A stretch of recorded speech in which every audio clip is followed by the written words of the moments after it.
თანამედროვე უნივერსიტეტის მისია. Ამ თემაზე ქალაქ ფოთის ახალი საქართველოს უნივერსიტეტში სამეცნიერო კონფერენცია მოეწყო. სწორედ ასე აღნიშნა ფოთისა და ხობის მიტროპოლიტმა გრიგოლმა 60 წლის საიუბილეო თარიღი. ღონისძიების დაწყებამდე წმინდა სინოდის წევრებმა, სასულიერო პირებმა, პროფესორ-მასწავლებლებმა და მეცნიერ-მკვლევარებმა მღვდელმთავარს დაბადების დღე მიულოცეს და ეპარქიაში მის ღვაწლსა და დამსახურებაზე ისაუბრეს. Ულოცავთ ჩვენს მეუფეს საიუბილეო თარიღს და ვუსურვებთ, რომ ის დიდი საქმიანობა, რომელსაც იგი ეწევა ფოთისა და ხობის ეპარქიაში და სრულიად საქართველოს ეკლესიის ცხოვრებაში, კვლავ გაგრძელებულ იყოს ნაყოფიერად, ვუსურვებთ ჯანმრთელობას, სულიერ ფიზიკურ განხარებას და ბედნიერებას. ულოცავ ფოთისა და ხობის მიტროპოლიტს მეუფე გრიგოლს დღევანდელ საიუბილეო თარიღს, უსურვებ ჯანმრთელობას პირველ რიგში და წარმატებებს მის საქმიანობაში და ამ საქმიანობის შედეგი გახლავთ ის, რომ ჩვენ დღეს ძალიან საინტერესო თემის ირგვლივ სადისკუსიოდ ვიკრიბებით უნივერსიტეტის სივრცეში, ახალი საქართველოს უნივერსიტეტში. მინდა მიულოცო დაბადების დღე მეუფე გრიგოლს და საოცრად ლამაზი საჩუქარი მოუმზადა თავის დაბადების დღეს ახალი საქართველოს უნივერსიტეტის დაფუძნებით და აი ამ დარბაზში იმართება სწორედ ეს კონფერენცია თანამედროვე უნივერსიტეტი როგორი უნდა იყოს. ამავე დღეს ფოთისა და ხობის ეპარქიაში მდებარე უძველეს მე-13 საუკუნეების ღვთისმშობლის მიძინების სახელობის ტაძარში მღვდელმთავრებმა პარაკლისი გადაიხადეს. მსახურების დასრულების შემდგომ ფოთისა და ხობის მიტროპოლიტმა გრიგოლმა ტაძარში შეკრებილებს სიტყვით მიმართა. ღმერთმა დაგლოცოთ, გაგახაროთ. თქვენი აქ ყოფნა მე კიდევ მეც მავალებს უფრო. ღმერთმა შემაძლებინოს ღვთის წინაშე, ეკლესიის წინაშე და მის წიაღში, თვითოეული თქვენთაგანის წინაშე განვახორციელო ის მოკრძალებული საქმიანობა, რაც მე ჩემი მდგომარეობით, ჩემი მოქალაქეობით, ჩემი ქრისტიანობით მავალია ღვთის წინაშე და ეკლესიის წინაშე. დაგლოცოთ, გაგახაროთ ღმერთმა, მადლობ ღმერთს. აი არის ხოლმე ასეთი გამოთქმა, მადლობა ღმერთს, რომ ვარ ქართველი და დავიბადე საქართველოსშიო. ეს ძალიან მიამიტური, მაგრამ ძალიან ესეთი ემოციური გამოხატულებაა, მაგრამ ახლა კი ნამდვილად შემიძლია ვთქვა, მადლობ ღმერთს, რომ დიახ, ხობის ეპარქია მარგუნა. არც ერთზე მეტი არ არის, მაგრამ არც ერთზე ნაკლებიც არ არის, როგორც საქართველოს ყველა კუთხე კუნჭული, როგორც ყველა ეპარქია, დიდი კულტურის შემნახველია და დამმარხავია თავის წიაღში და მშობელია იმ ხალხისა, რომელიც დღეს ცხოვრობს და ცდილობს გააგრძელოს ძველი ტრადიციები და ჩვენ ვცდილობთ, რომ ამაში ჩვენი მოგრძალებული წვლილი შევიტანოთ. ღვთისწყალობის იმედი გვაქვს, მისი უწმიდესობის ლოცვა კურთხევისა, მისი თანადგომისა და მხარდაჭერისა, როგორც დღემდე, ისე მომავალში და რა თქმა უნდა თვითოული თქვენთაგანის თანადგომისა და მხარდაჭერის იმ სიყვარულით, რომელიც თქვენ გამოხატეთ თქვენი მობრძანებით. რაც შეეხება ახალი საქართველოს უნივერსიტეტში გამართულ სამეცნიერო კონფერენციას, აქ მომხსენებლებმა თემები უმაღლესი დაწესებულებების მისიაზე, თანამედროვე ეპოქაში მის მნიშვნელობასა და სამეცნიერო კვლევების აუცილებლობაზე ისაუბრეს. ფაზისის აკადემიიდან უნივერსიტეტამდე, უნივერსიტეტის მისია, თავისუფალ მეცნიერებათა ქრისტიანული იკონოგრაფია, შუა საუკუნეების უნივერსიტეტი და ბოლონიეს პროცესი, უნივერსიტეტის თანამედროვე კრიზისი და მისი სამომავლო გამოწვევები. ეს იყო ის კონკრეტული საკითხები, რომლებიც ღონისძიებაზე წარმოადგინეს და რომლებსაც მალე ბეჭდური გამოცემის სახით ვიხილავთ. ამ დღეს ვფიქრობ, რომ უკეთესი რა უნდა გააკეთო ადამიანმა, რომ მნიშვნელოვან იდეას მიუძღვნა, რაც შენ გაფიქრებს და რაც მიგაჩნია, რომ სამომავლოდ დღეს უკვე და მომავალშიც ეს უნდა გახდეს ფუნდამენტი, სწორი ხედვა ჩვენი ქვეყნის, ჩვენი საზოგადოების გაჯანსაღებისა და გაძლიერების და გამშვენიერების. სწორედ ამას ეძღვნება თითოეული მოხსენება, რომელიც აქ გაკეთდება ჩვენი პროფესორებისგან. ამაზე ახლა რომ გესაუბროთ, ბევრი ალბათ არ არის სწორი, თვითმოხსენებლები ისაუბრებენ და შემდგომ ეს მასალები კონფერენციის დაიბეჭდება აუცილებლად. მე მადლობელი ვარ, რომ თითოეულ ადამიანმა ძალიან დიდი სიხარულით მიიღო ეს მოწვევა. დღეს ახალი საქართველოს უნივერსიტეტში ფოთისა და ხობის მიტროპოლიტის მეუფე გრიგოლის და ამავე უნივერსიტეტის რექტორის 60 წლისადმი მიძღვნილი საიმედო თარიღი აღინიშნება, რომელიც ეძღვნება ძალიან მნიშვნელოვან თემას, კერძოდ უნივერსიტეტის დანიშნულებას თანამედროვე სამყაროში, მის მისიას და მის იდეას. ჩვენ დღეს ჩვენს მოხსენებლებთან ერთად განვიხილავთ მეტად მნიშვნელოვან საკითხებს იმის შესახებ, თუ რა იყო უნივერსიტეტი გუშინ, რა არის ის დღეს და რა იქნება ის ხვალ.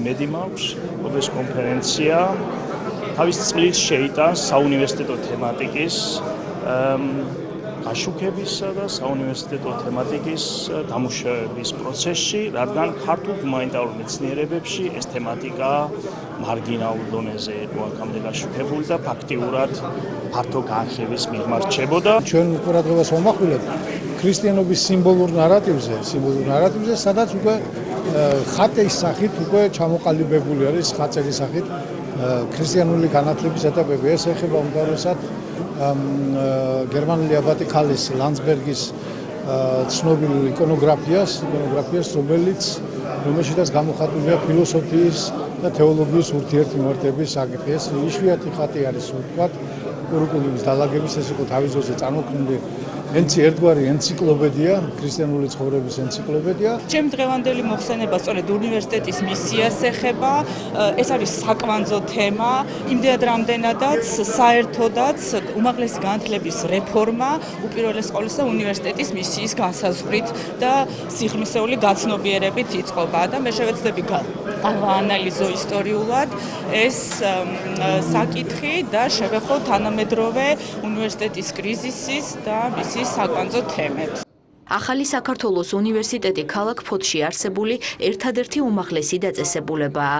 ის საქართველოს ეკლესიის მწყემსმთავრის ლოცვა კურთხევით და ფოთისა და ხობის მიტროპოლიტ გრიგოლის ძალისხმევით 4 წლის წინ დაფუძნდა. თუმცა აქამდე უმაღლეს დაწესებულებაში მხოლოდ სამეცნიერო კვლევითი საქმიანობა მიმდინარეობდა და ეწყობოდა ღონისძიებები. გასულ წელს უნივერსიტეტმა აკრედიტაცია ავტორიზაციის პროცესი წარმატებით გაიარა. წელს შემოდგომიდან კი აქ სასწავლო პროცესი დაიწყება. სწავლება შესაძლებელი იქნება თეოლოგიის საბაკალავრო პროგრამაზე, ქრისტიანული ფილოსოფიის სამაგისტრო და ქრისტიანული ფილოსოფიის სადოქტორო პროგრამებზე. უმაღლესი დაწესებულება პირველ ეტაპზე 300 სტუდენტზეა გათვლილი.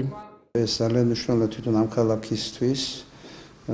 მეორე ამ ქალაქის ისტორიას თუ გადავხედავთ, ძალიან დიდი ტრადიცია არსებობდა აქ. ცნობილი ფაზისის რიტორიკული სკოლა, ფაზისის აკადემია, როგორც ამას ჩვენ მოვიხსენებთ ხოლმე, საკმაოდ დიდია მანძილი დროში ჩვენ შორის, მაგრამ ჩვენ ვფიქრობთ, რომ თვითონ ამ საქმიანობით გავაგრძელოთ, შევეხმიანოთ იმ დროს და გავაგრძელოთ ის მაღალი ტრადიციები, რომლებიც არსებობდა. ისევ და ისევ იმისთვის, რომ როგორც მისი უწმიდესობა და უნიტარესობა ხშირად ბრძანებს, გზა მივცეთ ღრმა აზროვნებას. ეს ზედად გვაზარალებს, როცა ჩვენ ძალიან ზედაპირულად ვაზროვნებთ და მით უმეტეს ახლა ემოციურ საზოგადოებაში ეს დიდი ზიანის მომტანი არის ხოლმე და ჩვენ არაერთხელ ამაში დავწუნებული ვართ და ძირითადი მიმართულება ამ უნივერსიტეტის არის თეოლოგია და ფილოსოფია. ჩვენ ბედნიერი ვართ, რომ უკვე 3 უნივერსიტეტი იყო საპატრიარქოს სივრცეში, მათ შორის 2 სასწავლო და ჩვენი უნივერსიტეტი 3-ვე საფეხურისა და აი მიემატა მეუფე გრიგოლის დიდი ძალისხმევით ახალი საქართველოს უნივერსიტეტი, რომელიც 3-ვე საფეხურს მოიცავს და ყველაზე არსებითი და მნიშვნელოვანი ის გახლავთ, რომ ეს უნივერსიტეტი აღმოცენდა ფაზისის ისტორიული აკადემიის ნანგრევებზე და სწორედ აი სპეციალობები აქ დღეს წარმოდგენილი ფილოსოფია, რიტორიკა, ღვთისმეტყველება, რომელიც ასე სჭირდება თანამედროვე საქართველოს. აბიტურიენტებისთვის ახლა სწორედ ეროვნული გამოცდების პერიოდია. თუ რამდენი სტუდენტი ეყოლება ქალაქ ფოთში არსებულ პირველ უმაღლეს დაწესებულებას, ცნობილი გამოცდების დასრულებისთანავე გახდება. როგორც ახალი საქართველოს უნივერსიტეტის რექტორი, ფოთისა და ხობის მიტროპოლიტი გრიგოლი ამბობს, უნივერსიტეტში კიდევ უამრავი სიახლე და მნიშვნელოვანი ღონისძიებები იგეგმება. აქ მოსულ სტუდენტს კი მაღალი ხარისხის განათლების მისაღებად ყველა პირობა შეექმნება.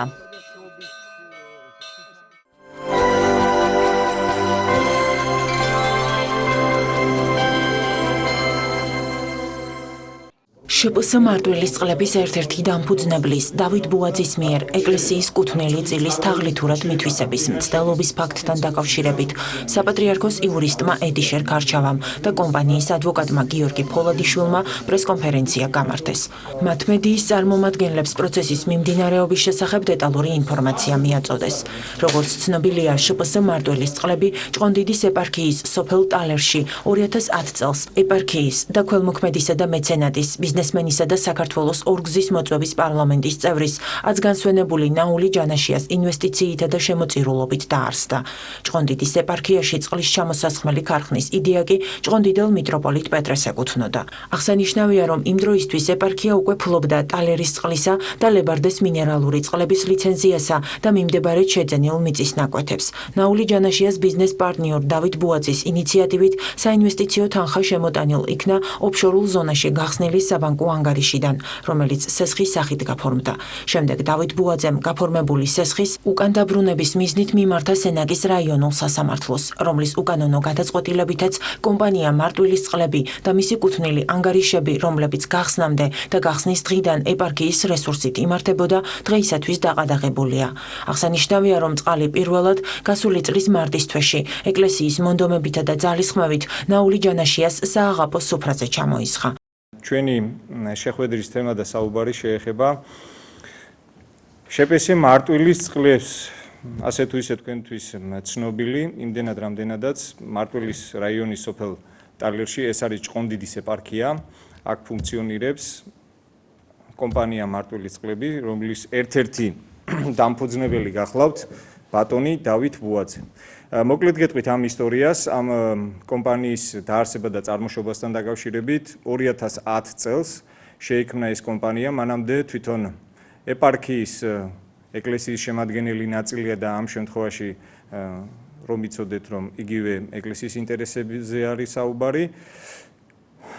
გამოკვლეული იქნა თვითონ ამ რაიონში სხვადასხვა წყლები, რომ ხელი შეწყობოდა ბიზნესის განვითარებას. სწორედ ეპარქიის შემოწირულობებით ჩამოყვანილი იქნა ავსტრიიდან კომპანია, რომელმაც შეისწავლა აღნიშნული ადგილები და სწორედ ერთ-ერთი ყველაზე საუკეთესო წყალი, ასე ვთქვათ, და შერჩეული იქნა ადგილი, სადაც დღეს მდებარეობს აღნიშნული კომპანია და სადაც ამ წყლის ჩამოსხმა მიმდინარეობს. ამ დაფუძნებასთან დაკავშირებით ჩართული იყო ეპარქია თავისთავად და სწორედ მის საკუთრებაში იყო მიწა და მის საკუთრებაში იყო ლიცენზია კანონით დადგენილი წესის მიხედვით. შემდგომში ამ კომპანიის დაფუძნებასთან, ვინაიდან ეს შპს სახით ჩამოყალიბდა, სწორედ ეკლესია თავისი წილობრივი მონაწილეობით შევიდა ამ დამფუძნებელში და აქედან გამომდინარე ერთ-ერთი დამფუძნებელი დავით ბუაძე, რომელიც დღეს ასე ვთქვათ გვიჩივის სასამართლოში და ცდილობს, რომ გარკვეული თაღლითური სქემის გამოყენებით, რომელიც მან კარგად გამოიყენა, როგორც ასე ვთქვათ, ფინანსისტმა და ამ სფეროში გარკვეულმა პიროვნებამ, გარკვეულ პირთა შეცდომაში შეყვანით, თურმე მას როგორც აღმოჩნდა წინასწარ განზრახული მიზანი გააჩნდა იმასთან დაკავშირებით, რომ შემდგომში მისთვის ხელსაყრელ პერიოდში და დროში პრობლემები შეექმნა კომპანიისთვის და ის, რაც მას არ ეკუთვნის და მისი არ არის, მოითხოვოს.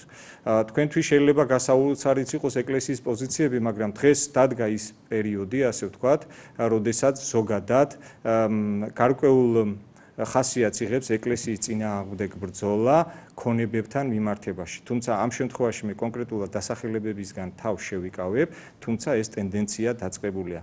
და ბევრი არაკეთილმოსურნე, თურმე რომელიც გონია, რომ ეკლესიას, ასე ვთქვათ, გვერდში ედგა, იყენებს ამ გარკვეულ გარემოებას და მდგომარეობას მის წინააღმდეგ.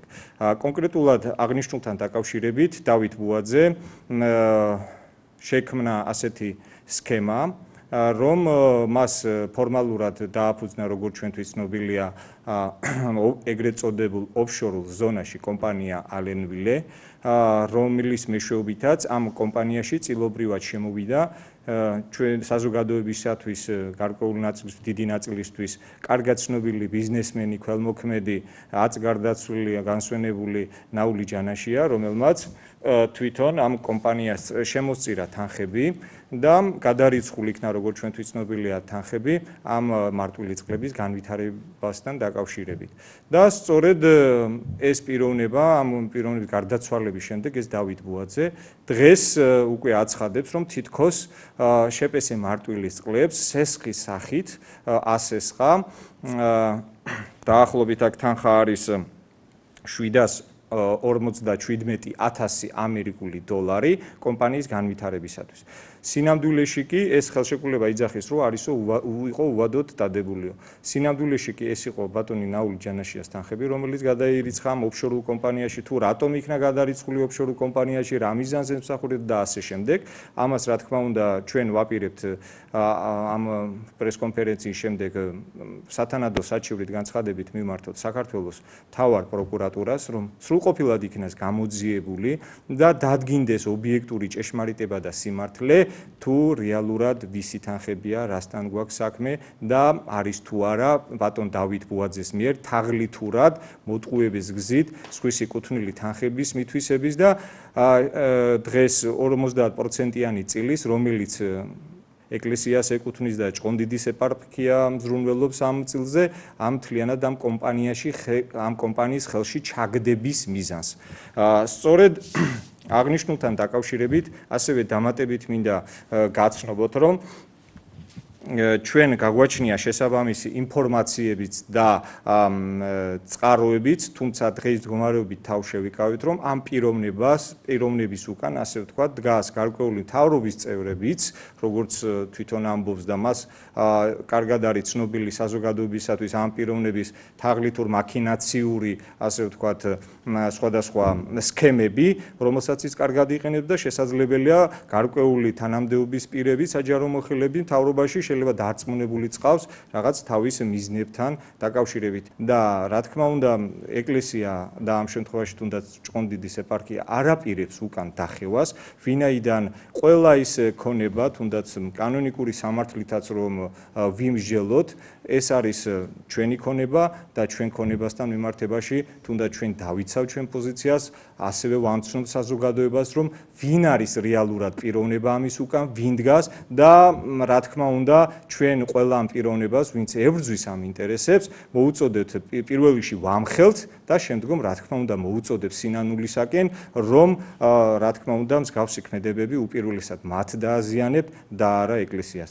აქედან გამომდინარე ჩვენი პრესკონფერენციიდან გამომდინარე, შემდგომში აუცილებლად ამ განცხადებას შემდგომი რეაგირებისათვის შევიტანთ პროკურატურაში. ახლა რაც შეეხება კიდევ ერთ სამართლებრივ გარემოებას, რომელზეც შემდგომ უფრო დაწვრილებით ბატონი გიორგი მოგახსენებთ, რომ აღნიშნულმა პიროვნებამ ჩვენ ვცადეთ მასთან არაერთხელ, ასე ვთქვათ, ეს ფორმატი რეჟიმი საუბრის, ურთიერთობის, იმიტომ რომ კარგად მოგიხსენებათ, როდესაც რაღაც პიროვნებას პრობლემა, როდესაც მას სურს რაღაც გეგმების განხორციელება, მაშინ კარგად იციან, ასე ეკლესიის კარი, კარგად იციან ურთიერთობა როგორც სასულიერო პირებთან, ასე სხვებთან, მაგრამ როგორც კი დაიგულებენ ან გამოჩნდა რეალური სახე და ეს არ არის ამ კონკრეტულ ფაქტზე საუბარი, ამან მიიღო ტენდენციური ხასიათი, როგორც აღნიშნე და ეს არის საშიში და პირველ რიგში რა თქმა უნდა ხელისუფლებისთვის.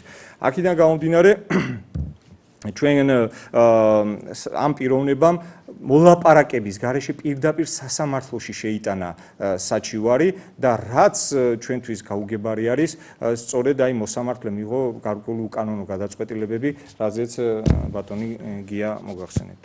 ბატონმა დავითმა, ასე ვთქვათ, თავის ინტერესების დაცვის მიზნით მიმართა სენაკის რაიონულ სასამართლოს და პირველ რიგში სარჩელთან ერთად წარადგინა განცხადება სარჩელის უზრუნველყოფის ღონისძიების გამოყენების თაობაზე. საინტერესოა ის გარემოება, რომ ბატონმა დავითმა აბსოლუტურად საპროცესო კანონმდებლობით დადგენილი წესით რაც კი შეიძლებოდა ყველა სახის ღონისძიების გამოყენება მოითხოვა თავის განცხადებით და რაც მეტად საინტერესო და მე ვიტყოდი რომ ეს არის შემაშფოთებელი, სასამართლომ დაუკმაყოფილა სრულად მას განცხადება და დააყადაღა არა მხოლოდ კომპანიის მოძრავი ქონება, მათ შორის სარეალიზაციო პროდუქცია, ასევე კომპანიის საბანკო ანგარიშები, რითაც გააჩერა საწარმო საქმიანობა, აბსოლუტურად გადახდის უუნარო გახადა კომპანია და გარდა ამ ყველაფრისა საფრთხე შეექმნა თავად კომპანიაში დასაქმებულ მუშაკთა სოციალურ უფლებების დაცვას.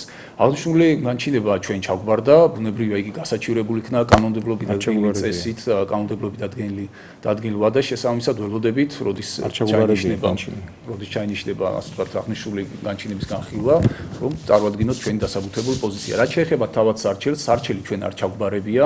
საპროცესო კანონმდებლობიდან გამომდინარე თავად ასე ვთქვათ ბატონი დავითი არის ვალდებული ასეთ შემთხვევაში ჩვენ ჩაგვაბაროს აღნიშნული სარჩელი, მას აქვს სარჩელი ჩაბარებისათვის ორთვიანი ვადა და ჩვენი ვარაუდით იგი სრულად გამოიყენებს აღნიშნულ ორთვიან ვადას, რათა ბოლომდე გააჭიანუროს აღნიშნული პროცესი, მაქსიმალური ზიანი მიაყენოს შეფასე მარტვილის წყლებს, რათა აღნიშნული ზიანიდან მან მაქსიმალური სარგებელის მიღება შეძლოს.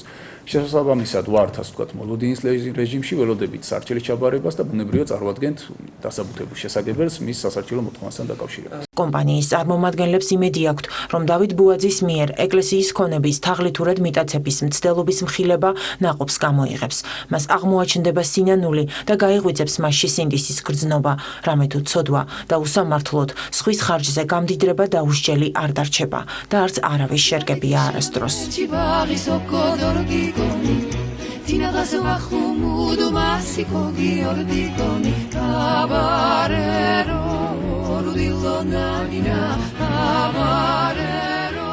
მარტვილი, წყალი გრილი, სიახლე სამეგრელოდან.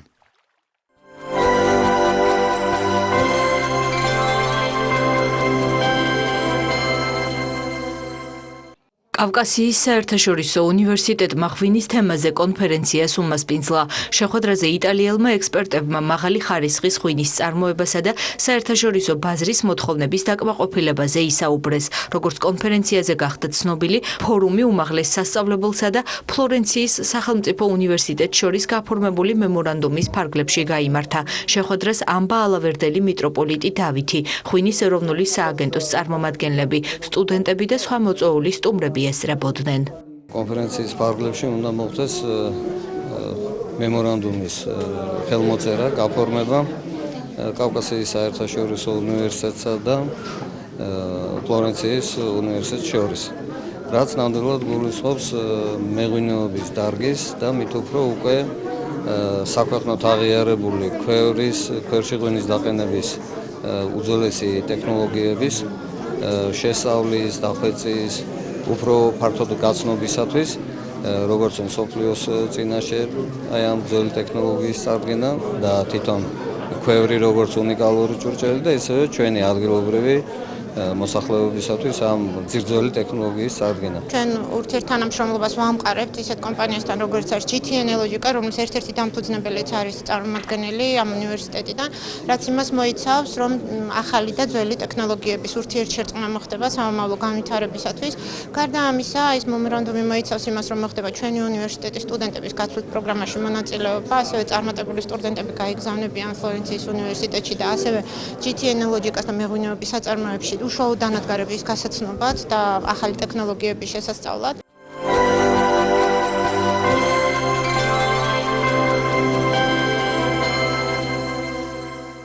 ხელნაწერთა ეროვნულ ცენტრში ქართველოლოგიის საერთაშორისო საზაფხულო სკოლა გაიხსნა. წყაროთმცოდნეობა, არქივთმცოდნეობა, ხელნაწერი წიგნის კულტურა, რესტავრაცია. ეს არასრული ჩამონათვალია იმ მიმართულებებისა, რომლებსაც ახალგაზრდა სპეციალისტები გაეცნობიან. პროექტში უცხოელი მკვლევარები და საქართველოს უნივერსიტეტის წარმომადგენლები მონაწილეობენ. სეზონური სკოლის სამომავლო გეგმები და მიზანი ცენტრის დირექტორმა ზაზა აბაშიძემ მოწვეულ სტუმრებს განუმარტა. მისი განცხადებით პროგრამის მიზანი სამეცნიერო სფეროს განვითარების ხელშეწყობა და ქართული კულტურით უცხოელი მეცნიერების დაინტერესებაა. ძალიან სასიამოვნოა, ჩართული არის ბევრი უცხოელი პარტნიორი, 6 ქვეყნიდან არიან წელს წარმოდგენილი სტუმრები და ყველაზე მნიშვნელოვანი ალბათ არის ის, რომ მთელი უნივერსიტეტები საუნივერსიტეტო სივრცე საქართველოში ჩართული არის. რეგიონალური უნივერსიტეტები არიან წარმოდგენილები, უკვე ტრადიციული არის ეს საზაფხულო სკოლა. მათი ინტერესია საქართველოს ისტორია, ქართული ენა, ქართული ფილოლოგია ზოგადად, ხელნაწერცოდნეობა და ჩვენ ვფიქრობთ, რომ მათი ძალიან სასარგებლო იქნება აქ გატარებული დღეები, გარდა იმისა, რომ ისინი მოისმენენ მაღალკვალიფიციური სპეციალისტების ლექციებს, ისინი გავლენ ჩვენს ძეგლებზე, ნახავენ ჩვენს ვიცი დარწმუნებული ვართ, რომ უკვე გაგეგმილი გვაქვს მივიდივართ ბოლნისში, მივიდივართ ატენში. ფიქრობ, საქართველოსა და ქართული კულტურისთვის ძალიან მნიშვნელოვანია უცხოელი მკვლევარების დაინტერესება. ჩვენ აქამდე არ გვქონია შეხება ქართულ ხელნაწერებთან და დარწმუნებული ვარ, რომ ეს იქნება საკმაოდ საინტერესო და მნიშვნელოვანი. პროექტის საზაფხულო სკოლა ქართული ხელნაწერი შოთა რუსთაველის ეროვნული სამეცნიერო ფონდის მხარდაჭერით ხორციელდება. პროგრამის პირველი ნაწილი ლექციებსა და ვორქშოპებს მოიცავს. დაგეგმილია საქართველოს სხვადასხვა კუთხეში მოგზაურობაც. პროექტის დასრულების შემდეგ კი მსმენელებს სერტიფიკატები გადაეცემათ.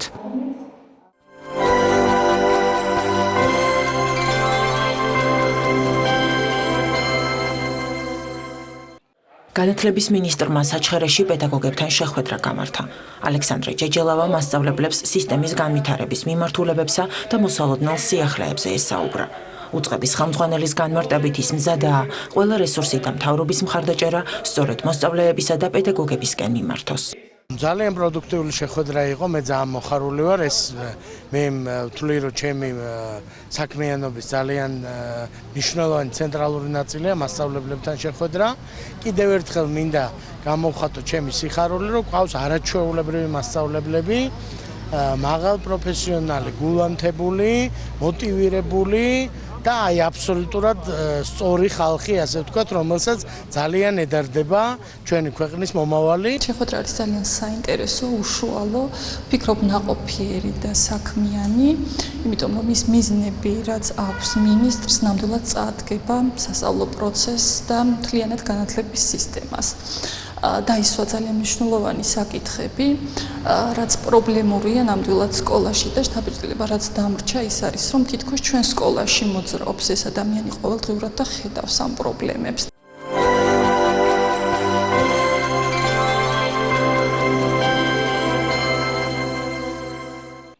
იმერეთში პროექტი აბრეშუმი ხარაგაულიდან იწყება.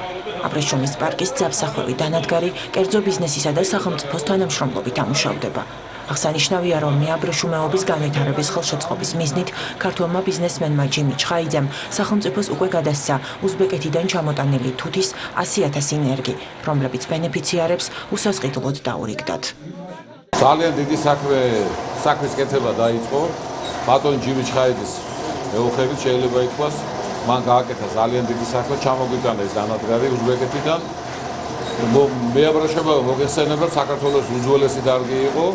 და ჩვენ გული და თაფლითა ვართ განთქმული, მაგრამ არანაკლები იყო ჩვენი აბრეშუმი და ერთადერთი რაც ისტორიულად გადიოდა საექსპორტო საქართველოს იყო აბრეშუმი. თუმცა ჩვენი აბრეშუმი არის ყველაზე ხარისხიანი აბრეშუმი სოფლიოში. ძალიან მნიშვნელოვანია როგორც ადგილობრივი მოსახლეობის დასაქმებისთვის, ასევე ზოგადად დოვლათისთვის, რომელიც საქართველოში შეიქმნება და რომელიც ექსპორტზე შეიძლება გავიდეს. ქართული აბრეშუმი ძალიან ხარისხიანი იყო ყოველთვის და ეს ტრადიციები აღდგენდა ჩვენთვის შეუძლია ძალიან მნიშვნელოვანი საკითხის მოგვარება მოხდება ამ ეკონომიკაში და ზოგადად ხალხის დასაქმებისთვის და ყველანაირად დიდი პოზიტიური ნაბიჯი იქნება.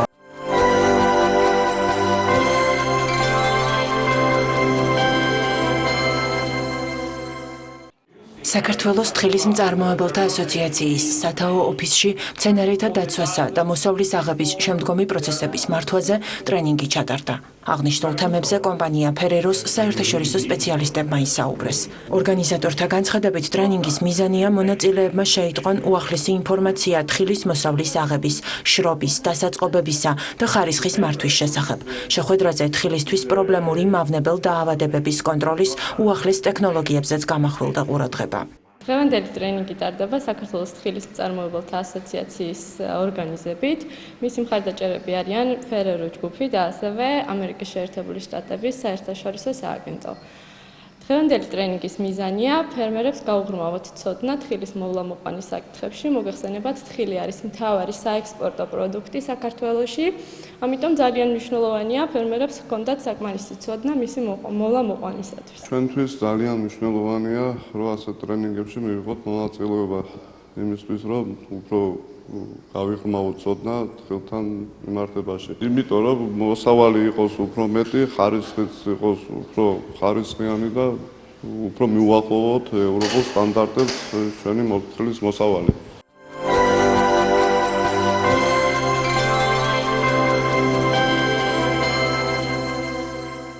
საქართველო მსოფლიო სასკოლო ოლიმპიადის ჩემპიონია, 2 ოქრო, 6 ვერცხლი და 3 ბრინჯაო. ასეთია გიმნაზია და 2016-ის შედეგები.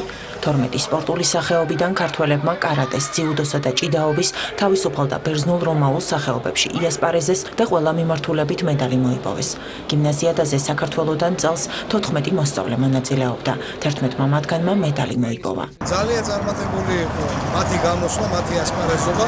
14 მონაწილე იყო სულ გიმნაზიადაზე და აქედან 11-მა აიღო медаლი, მათ შორის 2 ოქრო, რაც სხვა დელეგაციებთან შედარებით მათი რაოდენობიდან გამომდინარე ყველაზე საუკეთესო მაჩვენებელია. მე მინდა მივულოცო თითოეულ მათგანს წარმატება. ქალაქ ტრაბზონში ჩატარდა გიმნაზია და 2016-ის სადასტურებელი სპორტსმენები.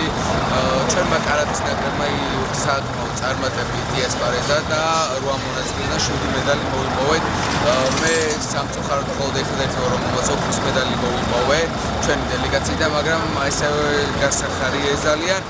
სპორტსმენები საკმაოდ კარგები იყვნენ, ფინალში შემხვდა თურქია, ძალიან გამიჭირდა, თუმცა შეუძლია დავამარცხეს და ძალიან გახარებული ვარ.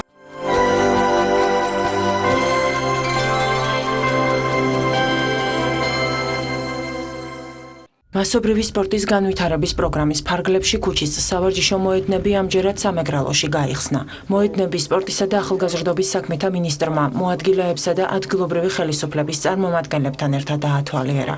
უწყების ხელმძღვანელი მოსახლეობას შეხვდა და მათთან ქვეყანაში მასობრივი სპორტის განვითარების მნიშვნელობაზე ისაუბრა. მინისტრმა სენაკის ფუტსალის გუნდს საჩუქრად სპორტული ინვენტარიც გადასცა. სპორტის და ახალგაზრდობის სამინისტრო უკვე 4 წელი ახორციელებს სპეციალურ პროგრამას, რომელიც თვალისწინებს მასობრივი სპორტის განვითარებას და ჩვენ ადგილებზე რეგულარულად მონიტორინგის მიზნით და ნახოთ ის სამუშაოები, რომელიც გავწვით.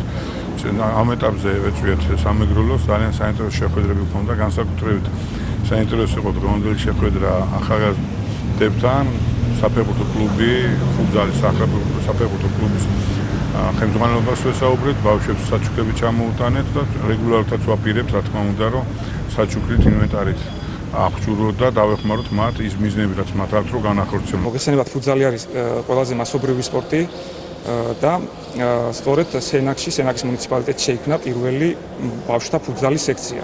ანუ ბავშვები ვარჯიშობენ მხოლოდ ფუტზალის ბურთებით და ფუტზალის წესებით.